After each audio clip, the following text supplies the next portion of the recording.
20 রাকাত তারাবির নামাজ যখন শেষ হয়ে যাবে, তখন আপনি আল্লাহ তাআলার কাছে একটা করুণ সুরে আপনি সুন্দরভাবে একেবারে মন থেকে এমন একটা দোয়া করবেন, এমন দোয়া করবেন যে দোয়ার মাধ্যমে আপনার জিন্দেগীর গুনাহ মাফ হয়ে যাবে।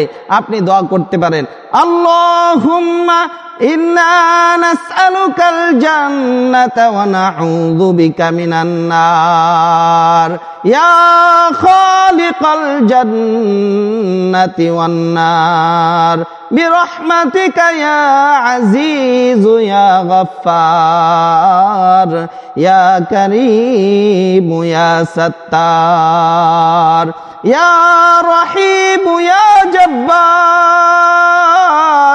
ইয়া খালিক ইয়া বার আল্লাহুম্মা আজরিনি মিনান নার ইয়া মুজির ইয়া মুজির ইয়া মুজির বিরহমাতিকা ইয়া আরহামার রাহিমিন। এমন একটা দোয়া করে আপনি 3 রাকাত বিতরের নামাজ আদায় করবেন। বিতরের নামাজ জামাতের সাথে পড়তে পারেন রমজান মাসে।